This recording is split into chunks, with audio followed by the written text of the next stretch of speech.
Hello guys, আসসালামু আলাইকুম। আশা করি সবাই ভালো আছেন, আমিও অনেক ভালো আছি। তো আজকে বহুত দিন পর আপনাদের সঙ্গে ভয়েস রেকর্ডিংয়ে একটা রেসিপি নিয়ে আসলাম। তো দেখুন, যেহেতু আপনারা দেখে বুঝবেন না এটা কি জিনিস, যার জন্য আপনাদের সঙ্গে আমি ভিডিওটা ভয়েস রেকর্ডে আসলাম। তো আজকে আমি বানাবো কাজু বিরিয়ানি। তো দেখুন কাজু দিয়ে কীভাবে আমরা বিরিয়ানি বানাই কাজুটা।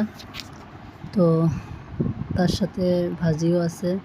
এখানে আমি সব রেডি করে নিয়েছি, গ্রাইন্ডারে পেস্ট করে নিয়েছি। দেখুন প্রথমে ভিজে রেখেছিলাম, তো ভিজে রাখার পরে নরম হয়ে যায়, যার জন্য প্রথমে ভিজে রাখি। তো এখন আমি এখানে মরিচ, পেঁয়াজ এগুলো দিয়ে, রসুন দিয়ে, তেলানি দিয়ে, তারপর কাজুর যেটা পেস্ট বানিয়ে নিয়েছি সেটা এখানে দিয়ে দিব। পেঁয়াজগুলো একটু ভেজে নিব, স্বাদ অনুযায়ী লবণ, হলুদ গুঁড়ো, মশলা গুঁড়ো আমি দিয়ে দিব। তারপর এগুলো একটু ভেজে নিব নাড়াচাড়া করে। নেওয়ার পর আমি কাজুর যেটা পেস্ট বানিয়ে নিয়েছিলাম তো সেটা দিব।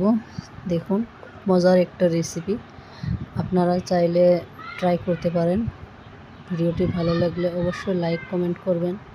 চ্যানেলটি নতুন, যে আমাদের চ্যানেলটিতে নতুন এসেছেন চ্যানেলটিতে সাবস্ক্রাইব করবেন, বেশি বেশি করে শেয়ার করবেন, যাতে আপনাদের জন্য আরও ভালো ভালো ভিডিও নিয়ে আসতে পারি। তো ভালো থাকুন, সুস্থ থাকুন। আসসালামু আলাইকুম।